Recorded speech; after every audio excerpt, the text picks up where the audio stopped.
Hey guys, Bird Yu-Gi-Oh here. So today I wanted to do my Shaddoll Magistus deck. It's a really nice small engine. It's mostly a Shaddoll deck, but this just really helps Shaddolls out, gives them so much more power and just access to their fusion spells basically, or a fusion spell that'll then help you go into Construct super easily. So yeah, let's get right into it. Make sure you guys are subscribed so you don't miss any new content that I post. So yeah, let's start with the Shaddoll monsters. Since it is a Shaddoll deck,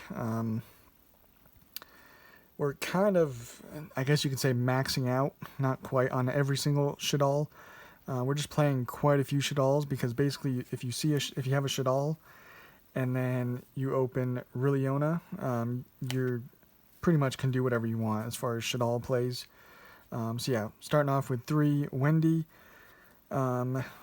Basically, when this is sent to the graveyard, the effect you're mostly going to use, you can special summon a Shaddoll monster from your deck in face down defense position. So that just really helps.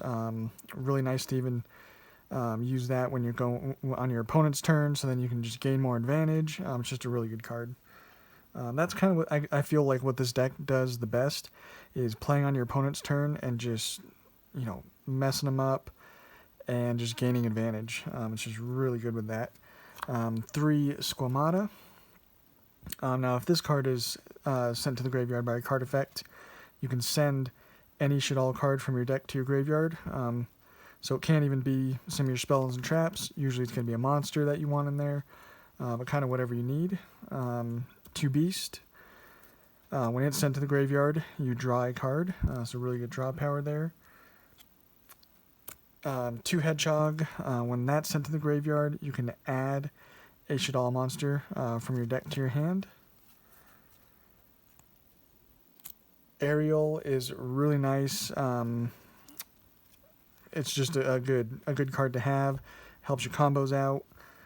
When this is sent to the graveyard, you can target up to 3 cards in the graveyards and banish them. So that's again another really good one to have that effect go off on your opponent's turn if possible, by like fusion summoning with like El Shaddoll Fusion is a really nice way of, obviously fusing, getting her to the grave. Really cool. Then we play 1 Dragon for destroying a spell and trap on the field when it's sent to the graveyard. And then just 1 Falco. When it's sent to the graveyard, you can just special summon it and face down defense position. So again, just more advantage. More of the other kind of Shaddoll monsters that we're playing. They're not Shaddoll monsters, but Shaddoll support, I guess you could say. Damage Juggler, Trick Clown.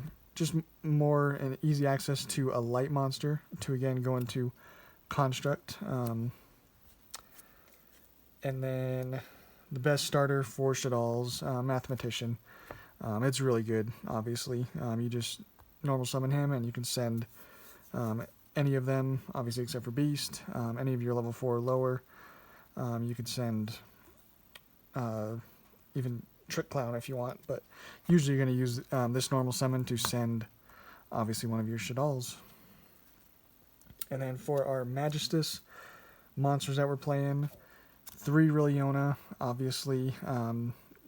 When you normal summon this, or special summon it, you can add a Magistus spell and trap from your deck to your hand, which is going to be always Invocation. So like I said, if you open up her and any Shaddoll, you'll be able to search, obviously off of her, your Invocation, and then be able to fuse right away into your Construct using her because she's a light archetype, or attribute.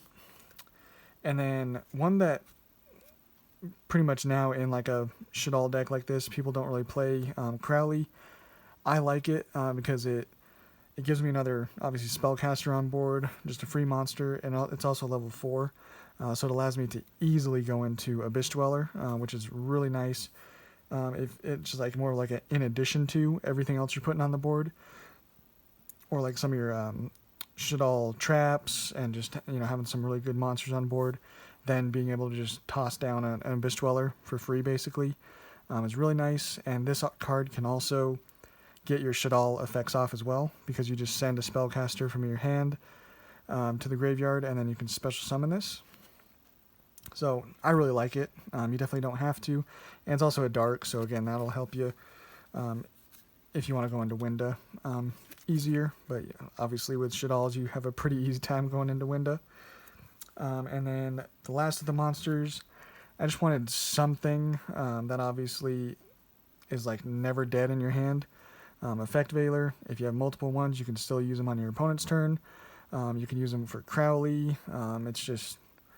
It's a nice card to have, obviously for going second, but just to have in general. So that is the monsters we're playing. Again, kind of a heavy Shaddoll monster lineup, but that's just because of the new Magistus cards. You really just need Riliona and any one, but if you have multiples, that's fine too, because you're just able to fusion summon so easily and search stuff so easily that it's usually never a problem to open up multiple Shaddoll monsters.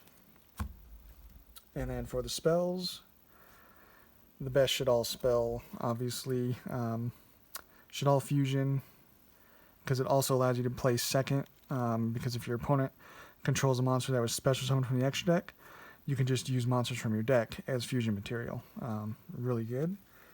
And then El Shaddoll Fusion is, again, just super good.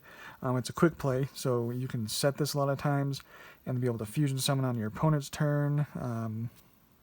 Really cool. And then obviously our 3 Magistus Invocation. You can fusion summon from your extra deck using monsters from your hand or field. And if you summon your Magistus Fusion, you can use monsters that are in the spell and trap zones as well that are equipped to a Magistus. So that comes up every now and then, but pretty much you're just getting a free fusion card. Really nice. And then Foolish Burial, that should seem pretty obvious. Send whatever Shaddoll you need. Called by the Grave, kind of more interruption, or you really don't want your Riliona or your Mathematician to get hit by Ash, so you hope to have Called by the Grave. And then Pot of Avarice, it's a deck, again, that loads up the grave, so why not play a draw 2. And then for the traps, playing 2 Resh, it is obviously just really amazing to activate this on your opponent's turn and just special summon a free, construct or whatever you have. Just a free monster from the grave. Really nice. And then Shaddoll Schism. Again, it's another one that just allows you to fusion summon on your opponent's turn, basically. Really nice. And you can banish monsters from your field or graveyard. So it allows you to basically double dip, fusion on your turn, and then the monsters you sent to the grave, you can then fusion summon them again by banishing them from grave. So really nice card. Definitely, you could play it at 2, but I feel like it is only needed at 1. Resh is way better to have most of the time. So yeah, that is the main deck. The extra, we're of course playing 3 Shaddoll Construct. It's almost like a Construct Turbo, because you can get this card out super easily thanks to the Magistus engine, and Construct is obviously amazing. I played 2 El Shaddoll Winda. She's, again, very easy to make, and it's just a nice card to end with on, you can end with, obviously, Construct too, which is really nice. But this cannot be destroyed by an opponent's card effect, and each player can only special summon once per turn while this card is face up on the field, so it shuts off a lot of decks, hurts a lot of decks. Just one App Cologne. I didn't quite have enough space to put it at 2, because I think it is worthy of 2, but I like it at 1. Really good reason to use this is obviously as a chain block technique, because when it's special summon, you can just target a face-up card in the field and negate its effect. So when you're doing a lot of stuff on your opponent's turn, you can sometimes just fusion summon into this, and then be able to use that effect target a card on the field, negates effects, and then it's kind of chain blocking other effects that you're trying to get off, like in your grave or whatever else you need. And then 1 Shekinaga. Again, it is a decent card to play. We have a few options for that. And then we play the 1 Magistus fusion. If you can get it out, it is actually really, really good. Because basically during the main phase, it's a quick effect. You can target a face-up monster on the field, so one of your opponent's monsters basically, equip this card to it, and then you'll be able to take control of that equipped monster. It can activate its effects, but it is allowed to attack. So yeah, this card is really kind of crazy sometimes. Just requires a Magistus and a Spellcaster. And then of course I mentioned it, the only rank 4 we're playing is Abyss Dweller. You have, obviously a lot of options you could do here. Dugaris is another nice option, but I'm going with one that usually helps me out when I make it, so Abyss Dweller. And again, with Crowley, I think it's super easy to make, and obviously the Performage small engine that we play. And then for our links, play the 1 Artemis, the Magistus Moon Maiden. Super easy to go into. Just need a level 4 or lower Spellcaster. Really nice card there. And then, of course, the main card for Shaddoll's Cross Sheep, because it is another one that just gains you so much advantage. When you're fusion summoning on your opponent's turn, and then also being able to special summon another monster for free off a Cross Sheep, that's when things just get kind of crazy. Gravity Controller, it's obvious out for some problematic cards. Shaddoll Construct, really, really important for a lot of your combos. Definitely play that. And then going first, a lot of times it's pretty easy to make an Appaloosa. Get some nice negates, make an Abyss Dweller, and then on your opponent's turn, make a Winda.